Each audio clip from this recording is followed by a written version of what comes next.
वैसे तो ये जेईई 2016 का क्वेश्चन है मेरे भाई, लेकिन इस पैटर्न पर पिछले साल भी बहुत सारे शिफ्ट में क्वेश्चन बने थे। मतलब बहुत इंपॉर्टेंट टाइप ऑफ क्वेश्चन है, तुम्हें अच्छे से सीखना चाहिए। और अगर ये क्वेश्चन दोबारा तुम्हें दिखे तो इस वीडियो में बताए हुए अप्रोच का यूज कर लोगे, बहुत आसान करके बताने वाले हैं, तो मेरे भाई तुम आसानी से इस पैटर्न का कोई भी क्वेश्चन बना लोगे। बेसिकली यहाँ सिग्मा और फैक्टोरियल दोनों को कंबाइन करके क्वेश्चन को बनाया गया है और बहुत आसान है, आराम से हम लोग सीखेंगे, है ना। एक बार ट्राई कर लेना मेरे भाई।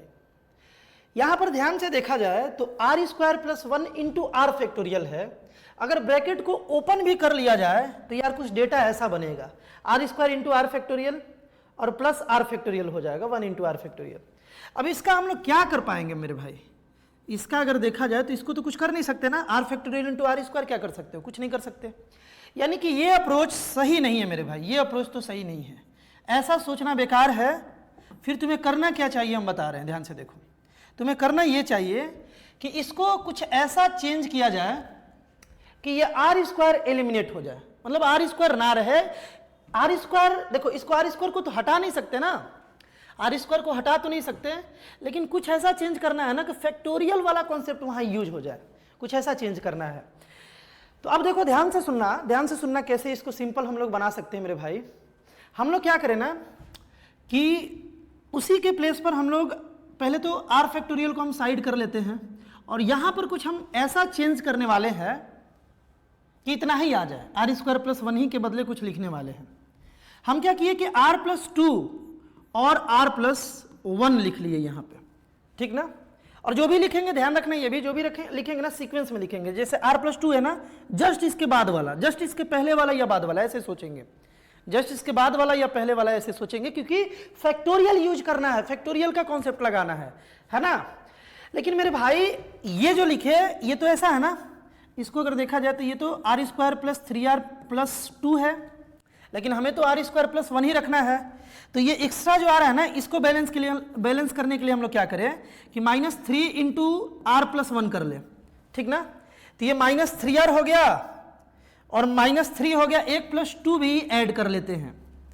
अब देखो इसको जब हम लोग ओपन करेंगे तो ये are square plus 3r plus 2 तो था, यहां से -3r हो गया, -3r -3 प्लस 2 हो गया। तो ये 2 और 2 4 -3 1 आ जाएगा, 1 चाहिए था। ये और ये कट करके आर स्क्वायर बचेगा, यानी कि आर स्क्वायर प्लस 1 के बदले ऐसा डेटा लिखा जा सकता है, यहाँ लिख लेते हैं -3 इंटू आर प्लस 1 और प्लस 2, है ना। अब देखो फैक्टोरियल कैसे हम लोग यूज कर सकते हैं, आसानी से कैसे यूज कर सकते हैं, ध्यान से समझना। देखो आर स्क्वायर प्लस 1 के बदले इतना लिख लिए, बात तो एक ही है, क्योंकि इस पूरे को सॉल्व करने के बाद यही आ रहा है, आर स्क्वायर प्लस 1 ही बन रहा है। अब देखो ब्रैकेट को ओपन करते हैं और फैक्टोरियल आर लाते हैं, फैक्टोरियल आर यहां भी आएगा, यहां भी आएगा, यहां भी आएगा, है ना। देखो इसको हम लोग थोड़ा इधर करें और फैक्टोरियल आर को यहाँ ला दिए, आ गया मल्टीप्लाई होके। फिर थोड़ा इसको इधर किए और वही वाला फैक्टोरियल आर जो है मेरे भाई यहाँ आगे मल्टीप्लाई होके, और फिर इसको हटा देते हैं, यहाँ पर +2 फैक्टोरियल आर हो गया। यहाँ तक अच्छे से समझ पाए होगे, बस कुछ नहीं किया, इसको चेंज करके फैक्टोरियल आर डिस्ट्रीब्यूट कर दिए। अब हम लोगों को सिग्मा इस पर लगाना है। अच्छा तुम अब ध्यान से देख पा रहे हो कि हम लोग अब फैक्टोरियल का बेहतर यूज कर पा रहे हैं। ऐसा लिखने के बाद factorial r plus 1 r plus 2, ये फैक्टोरियल आर प्लस 2 हो जाएगा क्या पूरा। आर स्क्वायर में ना फैक्टोरियल आर कुछ नहीं कर पा रहे थे, इसमें तो कर ही लेंगे। इसको हम लोग क्या लिख सकते हैं मेरे भाई, आर इज इक्वल टू 1, यहाँ n, इस पूरे को लिख पाएंगे r plus 2 factorial, r plus 2 factorial लिख लेंगे आसानी से। इसको थोड़ा अगर चेंज करके लिख लेना, वैसे इसको भी हम लोग लिख सकते हैं। देखो इसको भी पहले एक स्टेप और आगे जाते हैं। देखो 3 into r plus 1 into r factorial को क्या लिखेंगे, आर प्लस 1 का फैक्टोरियल है ये, और इसको ऐसे ही रहने दिया जाए। अब देखोगे मेरे भाई, अब देखोगे यहां पर ना, अगर तुम्हें वीएन मेथड आता हो तो यहां से डायरेक्ट वीएन मेथड वाला कॉन्सेप्ट हम लोग यूज कर सकते हैं, बस थोड़ा सा इसको चेंज करके। वैसे वीएन नहीं भी आता फिर भी बहुत आसान करके बताने वाले हैं, आसानी से तुम हर बात समझ जाओगे। यहां पर क्या किया जाए ना मेरे भाई, देखो यहां पर हम क्या करना चाह रहे हैं कि ये जो -3 आर प्लस 1 फैक्टोरियल है ना, इसमें से एक यहां ला दे रहे हैं, एक -r प्लस 1 फैक्टोरियल यहां ला दे रहे हैं, और ये -3 टोटल था तो यहां -2 करना पड़ेगा, -2। देखो ये दोनों मिलकर -3r प्लस 1 फैक्टोरियल हो जाएगा। और अब हम सिग्मा को ब्रेक कर दे रहे हैं, इन दोनों को एक में और इन दोनों को एक साथ, सिग्मा को ब्रेक कर दे रहे, सिग्मा तो डिस्ट्रीब्यूट हो जाता है प्लस माइनस पर, करके क्वेश्चन आसान बनेगा। तो हम क्या करें ना, इसको थोड़ा और साइड ले चलते हैं मेरे भाई, और ये सिग्मा जो है ना, ये वाला जो सिग्मा है, इसको मेरे भाई कॉपी करके हम 2 बार कर लेते हैं, यहाँ ला देते हैं। देखो सिग्मा मतलब डिस्ट्रीब्यूट कर लिए, ऐसा कर सकते हैं ना, आराम से ऐसा कर सकते हैं। अच्छा तुम देख पा रहे हो कि -2, 2 और 2 यहाँ भी कॉमन है, तो क्यों ना इस -2 को बाहर निकाल लेते हैं। जब हम इस -2 को मेरे भाई कॉमन में बाहर निकालेंगे तो बस एक छोटा सा तुमको चेंज करना पड़ेगा। हम यहाँ पर -2 कॉमन निकाल लिए, है ना। एक छोटा सा तुमको चेंज करना ये पड़ेगा कि यहाँ माइनस बनाना पड़ेगा, क्योंकि -2 कॉमन ले रहे हैं। तो यहाँ पर हम मेरे भाई माइनस बना लिए, यहाँ फैक्टोरियल था, यहाँ -r फैक्टोरियल हो गया, क्योंकि 2 तो कॉमन निकल गया। समझ पा रहे हो ना आराम से, बस यहीं तक था। अब यहां से अगर तुमको Vn आता है तो तुम देख पा रहे हो कि अगर हम इसको Vn बोल रहे हैं तो ये जो है ये Vn-1 है, Vn-1।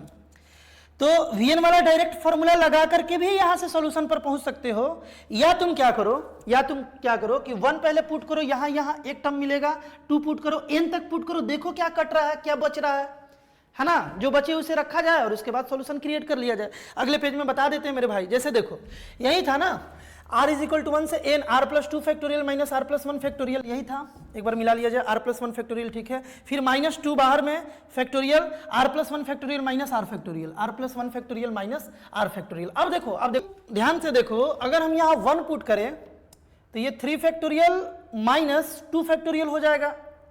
2 पुट करें तो 4 फैक्टोरियल बनेगा माइनस 3 फैक्टोरियल।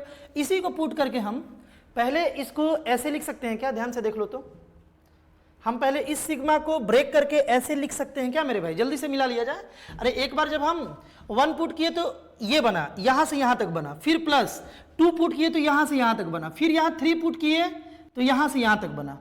जब हम n पुट करेंगे तो देखो यहां n पुट किए तो n+2 फैक्टोरियल माइनस n, यहां भी करना पड़ेगा, n+1 फैक्टोरियल हो जाएगा।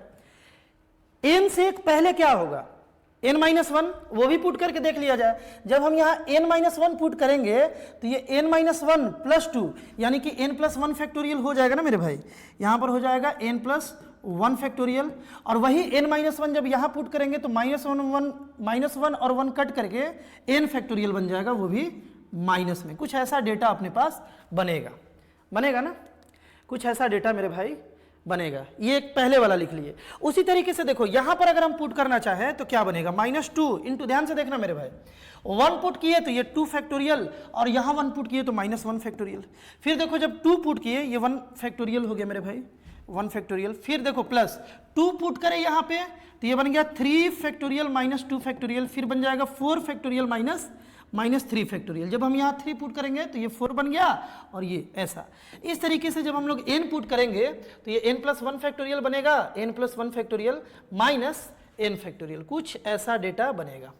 आगे n-1 यहाँ भी पुट कर लिया जाए, n-1 पुट करेंगे तो -1 कट के n फैक्टोरियल, फिर minus n-1 factorial, n-1 factorial, कुछ ऐसा डेटा बनेगा। अब देखा जाए कौन कौन कट रहा है। जिसको Vn आता वो तो तुरंत ही बना लेगा, नहीं आता, बहुत बच्चे को नहीं आता, इसलिए पूरा एक्सप्लेन करके बता रहे हैं। देखो मेरे भाई, ये और ये कैंसिल हो गया, ये मेरे भाई 4 फैक्टोरियल भी कैंसिल हो गया। तुम देख पा रहे हो कि n+1 फैक्टोरियल भी कैंसिल हो गया। यानी कि एक पैटर्न तुमको दिख रहा है मेरे भाई, अगर ध्यान से देखो ना तो इसको कोई कटाने वाला यहाँ नहीं है ना। ये भी कट जाएगा, ये सारा कट जाएगा मेरे भाई, ये भी नहीं कटेगा।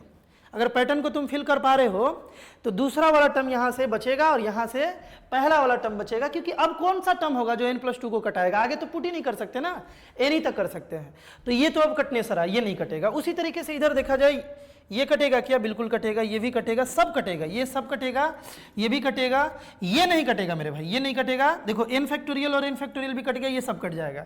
इसको अब हम लोग नहीं कटा सकते क्योंकि ये सबसे बड़ा है और प्लस में है ना, n+1 फैक्टोरियल ये सबसे बड़ा है और प्लस में है, n के बाद तो कुछ पुट कर नहीं सकते। अब देखो अपने पास क्या क्या बचा और क्या आंसर आएगा, एक बार ऑप्शन को देख लिया जाए किस टाइप से आंसर दे रहा है। अच्छा इस टाइप से आंसर दे रहा है तो देखा जाए मेरे भाई, ध्यान से देखोगे ऊपर वाले से क्या बचा, ऊपर वाले से बचा n+2 फैक्टोरियल -2 फैक्टोरियल और n+2 फैक्टोरियल, ये डेटा बचा। फिर अब ब्रैकेट को ओपन कर लिया जाए, देखो माइनस टू इंटू दिस क्या हो जाएगा, minus two factorial into one factorial है ना, माइनस टू। तो इस माइनस को हम हटा देते हैं मेरे भाई, इस माइनस को हटा देते हैं, एक ही बार लिखते हैं, ठीक है, क्योंकि ये प्लस में हो जाएगा ना, एक ही बार लिखते हैं। ये माइनस टू और माइनस प्लस में आ गया। उसके बाद देखो ये माइनस टू और अब की बार प्लस है, तो अब की बार आ जाएगा minus two into n plus one factorial. ये और ये एक ही चीज है, प्लस माइनस में दोनों कैंसिल हो गया। अब हमारे पास दो चीज बचा, ये और ये। तुम ध्यान से देख पा रहे हो, तो यहाँ इसको हम लोग n plus one into n plus two भी लिख सकते हैं, और यहाँ पर एन प्लस वन फैक्टोरियल में लिखना होगा। एक ही बात है ना, n plus one factorial into n plus two, यही बात आएगा, एन प्लस टू का फैक्टोरियल हो जाएगा। और यहाँ पर कितना था, two into n plus one factorial. अब आगे क्या करें तुम जानते हो, आगे हम लोग कॉमन ले लेते हैं। एन प्लस वन फैक्टोरियल अगर बालक हम लोग कॉमन ले ले, तो यहाँ से तो एन प्लस टू बचा मेरे भाई, और यहाँ से माइनस टू बचा, ये और ये कट गया। N into n plus one factorial अपना आंसर हो गया, n into n plus one factorial, n into n plus one factorial अपना आंसर हो गया, यानी कि n into n plus one factorial, option number C is the right answer. I hope बालक इस क्वेश्चन को भी तुम बहुत ही आसानी से समझ पाए होगे। इस टाइप का और भी क्वेश्चन जो तुम्हारे जेईई मेंस जेईई एडवांस के सफर को आसान बनाता है, इस चैनल पर बहुत सारा कंटेंट अपलोड हो रहा है एक सीक्वेंस में, एक एक क्वेश्चन जो रिपीट तरीके से पूछा जा रहा है वो सारा कोशिश है कि अपलोड कर दिया जाए। एक बार चैनल को जरूर विजिट करना।